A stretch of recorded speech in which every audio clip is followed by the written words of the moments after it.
I'm Matt Robinson, Vice President of Government Affairs for the Oklahoma Association of Realtors. And I'm Richard Phillips, your contract lobbyist. And welcome to this week's edition of the Capitol Insider. Well, this week wrapped up the legislative session. Well, what do you think, Richard? Crazy year. Yeah, sure was. Been going out there for a long time, and so have you. Right. A lot of chaos this year. Well, when you had a $1.3 billion budget deficit, that's hanging over everybody's head on every decision that's made out there. That's right.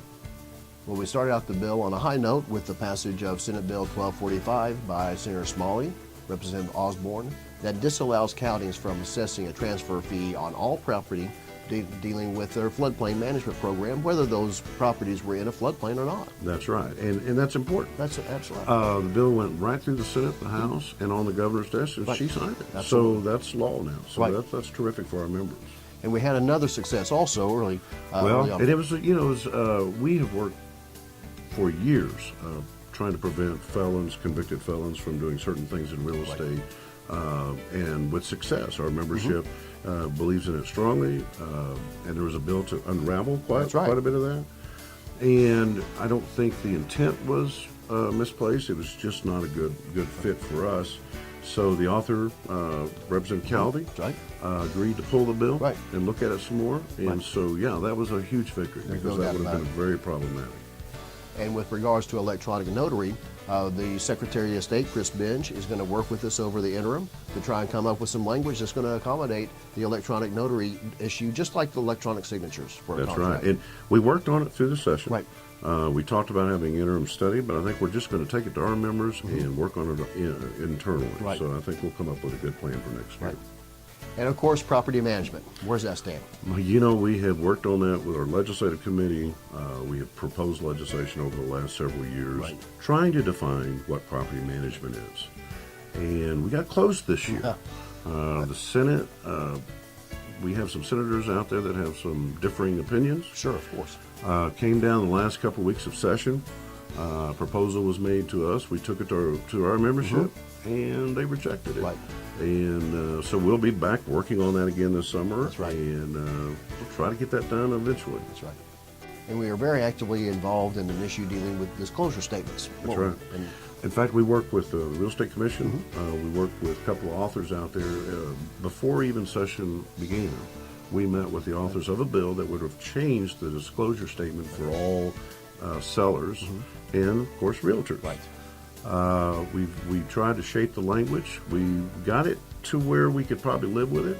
The bill went to conference. That's right. Came out in the last 2 or 3 weeks with some brand new language. That's right. So we did.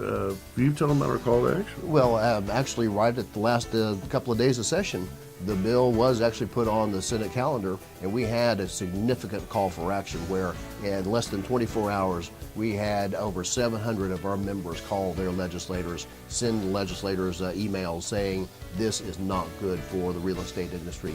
And that call for action was heard because that bill was taken from the agenda on the very last day of session. So by the author. By the author. And by the way, we should let him know. I mean, we went to that author's office every day. That's right. And asked him, are you going to keep it off the agenda? Right. And he pretty much said he wasn't interested in running the bill. Right.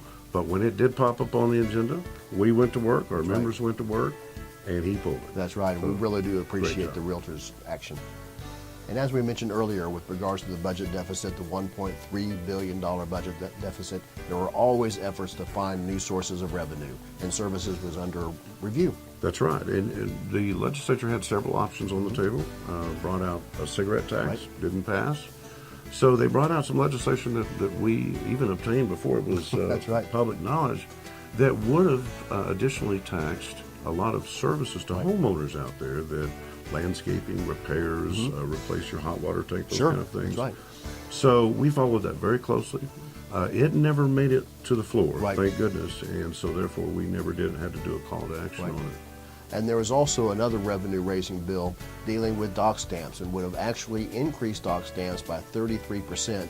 And we had a major call for action. That one made it to the floor. That one made it to the floor. Over 2 days, we had almost 1,200 calls for action that went to the Capitol. When that bill got heard on the floor, it failed by a vote of 20 to 64. So our members made a huge difference. That's right. And not only would that have raised dock stamps, but it probably would have raised property taxes as well. That's right. Because it was to to move that into the state auditor's office. Mm-hmm. And so that was a terrific job by our Yeah, membership. great victory for us.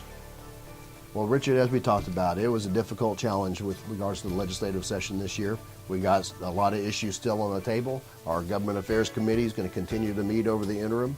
We're going to be meeting with a lot of legislators over the interim on real estate issues. But right now, that's about going to wrap it up for this year's edition of the Capital Insider.